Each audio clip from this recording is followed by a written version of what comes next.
दाखालि सेप्तेम्बरनि 22 अक्ट'आव बेखौ आसाम सरकारनिफ्राय फोसावनाय जाबाय जे बिटिआर सुक्तिनि दफा नं 3.1 बायदियै जे मोनसे कमिसन दानांगौ जाय कमिसननि खामानिया मोनथाम जागोन। गिबि खामानिया जाहैबाय गामि सोसननाय। जोंहा गामि सोनांगौ सानजाहा बियो सनितपुर आरो बिश्वनाथ जिल्ला बे मोननै जिल्लाखौ सोसननानै बिटिआरआव लाबोनांगौ आरो बेनिफ्राय ओरै खोला सीमा बिटिएडिनि गोजाम जेरै बिटिएडि बिनि खोला सीमाजों थानाय गुबुन माने बर' गामिफोरखौ जोंहा सोसननांगौ।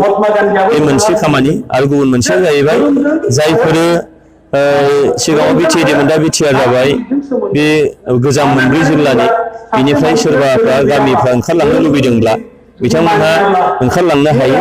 दा बे ओंखारनाय बा दाननायनि खामानियाबो जोंनियाव आरो बेनिफ्राय गामि सोनाय आरो दाननाया जोबखांनायनि उनाव बिटिआर सुक्तिनि गेजेरजों मोन 20टा समष्टि बारायदों आरो गासै मोन 60टा समष्टि बानायनाय जागोन।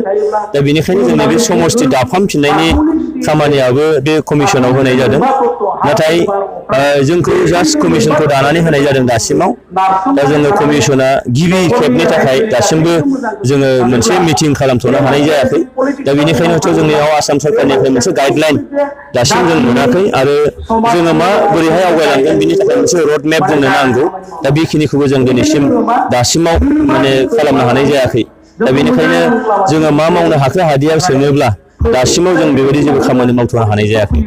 मोनसे रायजोनि सोंलु बे ओनसोलनि धुलाबारि ओनसोलनि रायजो राजाफ्रा बिटिसिआवबो हाबिनि थाखाय गोबां अजद दैखाङो बिटिआरआव हाबगोना हाबा बेनि मोनसे सोंलु दैखांदों।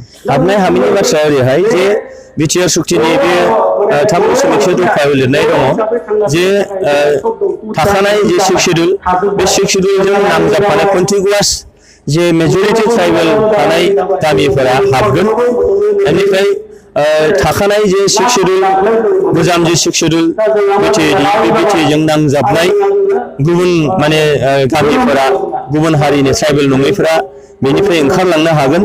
नाथाय बेयाव बुंनाय जादों जे ट्राइबेल बेलेन्ड ब्लकनिफ्राय गुबुनफ्रा होनब्लाबो ओंखारनो हाया आरो बिथांमोनहा ट्राइबेल बेलेन्ड ब्लक नङै गामिफोरनिफ्राय ओंखारनो हागोन। नाथाय बेयावबो बुंनाय जादों जे बिथांमोनहा माने अनजिमायाव बारा जानांगोन अब्लासो बिथांमोना ओंखारलांनो हानायनि लामा दङ। दा बेनिखायनो नैबे दुरामारि ओनसोला दिनै बरपेटा जिल्लानि सिङाव गोग्लैयो। दिनै बिथांमोनहा मोनसे हाबनायनि मोनसे सिमां लादों दा बिथांमोनहा मोनसे आसा लादों जिहेथु बिटिएडि बा बिटिआर सुक्तिनि गेजेरजों मोनसे दफा दङ जे गामि सोनाय आरो हाबनाय। बेखायनो बे कन्टिगुवास जानांगोन गोजाम जे बिटिएडिजों बे बिटिएडि बा 6 शेड्युलजों कन्टिगुवास जानांगोन। दा जों बिथांमोना फोरमायनाय बायदिबा दिनै बे ओनसोला बे कन्टिगुवास आरो बिथांमोननियाव बेयाव ट्राइबेल सुबुङा दिनै गोबाङैनो दङ। दिनै बिथांमोना हाबनो थाखाय रेडि जादों। नाथाय बेयाव जोङो कमिसन हिसाबै बेखौनो थिग खालामनांगौ जोंहा जे बे बिथांमोना बुंनाय बायदि बिथांमोना दाबि दैखांनाय बायदि बे ओनसोला बिटिआर सुक्तियाव दफायाव थाखानाय बायदियै बिथांमोना हाबनो हानाय जग्यता दङना गैया बेखिनि खामानिया जोंनि। दा दिनै आं बुंनो हाया सिदा सिदायै बे गामिया माने हाबथारबाय बा हाबनाय नङा बेखौ आं बुंनाय नङा। जिहेतु बिथांमोना कमिसना मोनसे एप्लाइ खालामनायनि सम निस्सय होगोन आरो बिनि गेजेराव बिथांमोना एप्लाइ खालामगोन आरो बिनिफ्राय कमिसना बेखौ जारि खालामगोन। बे जुदि हाबनायनि थाखाय क्राइटेरिया मिलायदों बा बिदिनो कन्टिगुवास ओनसोल बा सुबुं अनजिमाया बिथांखौ सापर्ट खालामो अब्ला बेयाव बे सुक्तियाव जिथु होखादों आरो सुक्तिनि लेटार एन्ड स्पिरिट बेखौ नोङो इमप्लिमेन्ट जागोनब्ला बिथांमोननि हाबनायाबो बेयाव हयथ' रोखा जागोन।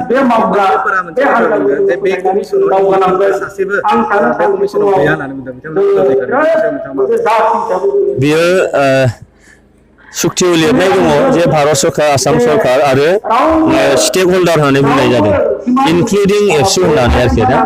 दा स्टेक हल्डारनि बाथ्रा बुङोब्ला दिनैहाय माने एनडिएफबिनि मोनब्रै हान्जाया बेयाव नोङो सुक्तिखारिमोन इउबिपिअ बा सुक्तिखारि। नाथाय इउबिपिअआ जाहैबाय बिथांमोना बिटिआरनि बायजोनिखौ लानानै कमिसन माने काउन्सिलखौ लानानै दा दिनैहाय सोरनिबा आफादा हाबदों सोरनिबा आफादा हाबाखै बेयो हयथ' निस्सय जोङो नैबेयावसो नायनांगौ जे दिनै सुक्तिखारिफोरनिफ्राय बा सुक्ति खालामग्रा अर्गानाइजेसनफोरनिफ्राय बेयाव मेम्बार दंना गैया।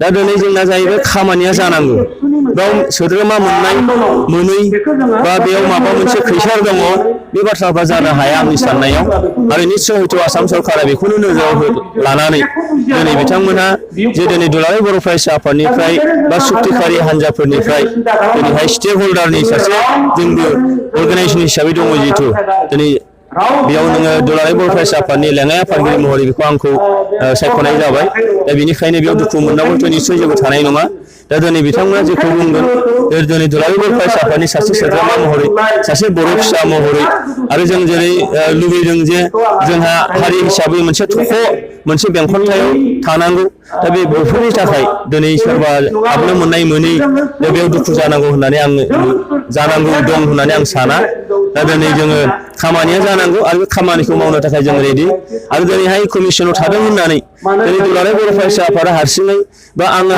दुलाराय बर' फरायसा आफादनि सासे सोद्रोमा महरै आं हारसिङै माबा मोनसे सानगोन